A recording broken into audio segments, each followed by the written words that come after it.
English class 10 में poem number 5 जिसका कि नाम है the ball poem. Ball means गेंद। और इसके जो पोएट हैं, कवि हैं, उनका नाम है जॉन बेरीमैन। तो सबसे पहले इसमें हम स्टोरी समझेंगे। स्टोरी सिर्फ इसलिए क्योंकि अगर स्टोरी हमें पता है तो उसके आधार पर जो ये स्टैंजा होता है, मतलब 4 लाइन की कविता होती है, उस पर आधारित जो 2 MCQ होते हैं उनके आंसर हम दे सकते हैं और इसका हम सेंट्रल आइडिया भी देखेंगे। तो सबसे पहले हम आपको बताते हैं कि इसकी स्टोरी क्या है। तो बॉल पोएम की स्टोरी में कवि जॉन बेरीमैन ने ये बताया है कि जब कोई वस्तु किसी भी इंसान की खो जाती है तो उसका क्या महत्व होता है। पैसे के दम पर आप उस चीज़ को खरीद तो सकते हैं, लेकिन वह चीज़ दोबारा वापस नहीं मिल सकती है और उससे जुड़ी हुई यादें भी दोबारा वापस नहीं मिल सकती हैं। इसलिए आदमी को खोने की जो क्षमता है, मतलब खोने की वजह से जो उसका नुकसान होता है, हानि होती है, वो उसे सीखना पड़ता है और सहन करना पड़ता है। तो इस कविता में कवि ने ये बताया है कि एक लड़के के पास एक गेंद होती है। क्या होती है? गेंद। तो एक दिन वो जब गेंद से खेल रहा है तो गेंद उछलते हुए पानी में चली जाती है। बच्चा देखता रहता है, पकड़ नहीं पाता है, गेंद पानी में चली जाती है। ये देखकर बच्चे को बहुत ही दुख होता है।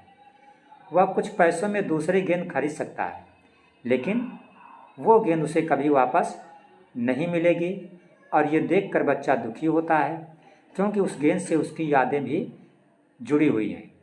तो कवि ये संदेश देता है कि वो बच्चा धीरे धीरे सीखता है कि अगर कोई हानि होती है तो उसे हमें किस तरह सहन करना आना चाहिए और नई चीज़ों के साथ आगे बढ़ना चाहिए।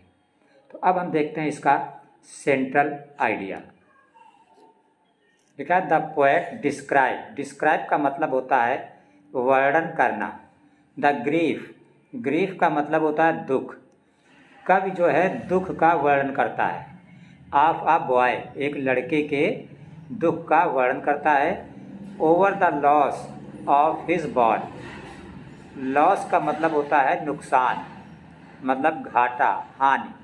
ऑफ हिज बॉल, एक लड़के का जब बॉल खो जाता है तो उसके लॉस से लड़के को क्या दुख होता है, ये वो उसने वर्णन, इस चीज़ का वर्णन उसने इस कविता में किया है।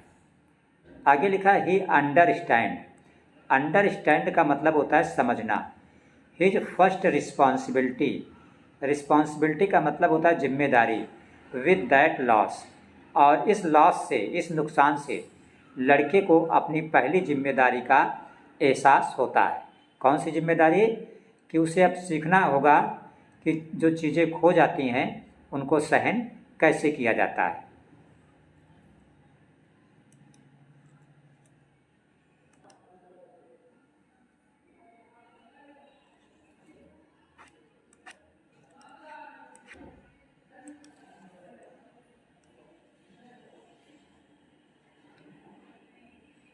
The poet advises.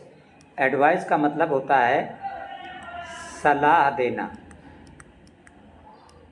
एडवाइस का मतलब सलाह देना। द पोएट एडवाइजेस, कवि सलाह देता है क्या?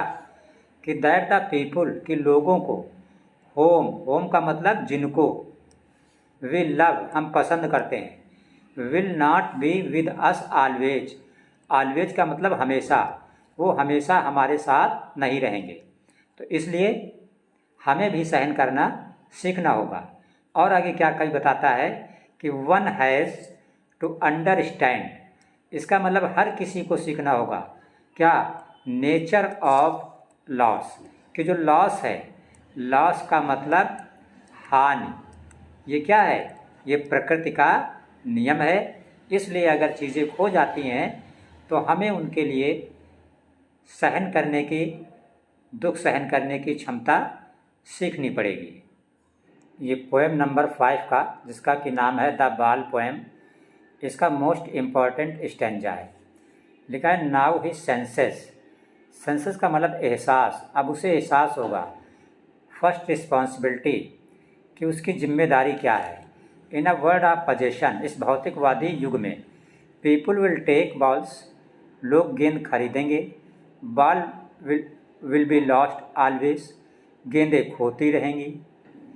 Little boy and no one boys a ball back, कि छोटा लड़का गेंद खरीदेगा, गेंद खोती रहेगी, लेकिन नो वन बाय मीन्स खरीदना, अ बॉल बैक, लेकिन जो चीज़ या जो गेंद खो जाएगी उसको वो कभी दूसरी खरीदेगा, लेकिन जो गेंद खो जाएगी वह गेंद दोबारा कभी नहीं मिलेगी। तो इसके माध्यम से उसने ये भी समझाया है कि जिन लोगों को हम पसंद करते हैं जब वो चले जाएंगे तो उन्हें भी हम दोबारा नहीं ले सकते, वो भी हमें दोबारा नहीं मिलेंगे। तो इस पैसेज पर आधारित आपका पहला क्वेश्चन है, लिखा है हु इज़ ही। ही का क्या मतलब है इन द एक्सट्रैक्ट, इस एक्सट्रैक्ट में। तो इस एक्सट्रैक्ट में देखिए लिखा है ही सीम्स, उसे एहसास होता है। तो किसे एहसास होता है? लड़के को। तो ही किसके लिए लिखा गया है? लड़के के लिए। तो यहाँ पे है द पोएट, ये गलत आपका है। द यंग बॉय, ये वाला ऑप्शन आपका करेक्ट है।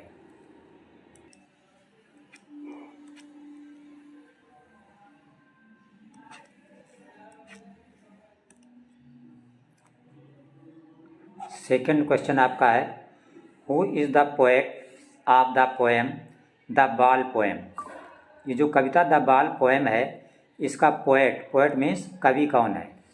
तो पहले में लिखा है रॉबर्ट फ्रॉस्ट, ये गलत है। दूसरे में लिखा है W.B. ईट्स, ये भी गलत है। नॉरिस, ये भी गलत है। 4 नंबर पे लिखा है जॉन बेरीमैन। तो ये आपका ऑप्शन सही है, क्योंकि बाल पोएम के जो कवि का नाम है वो जॉन बेरीमैन है।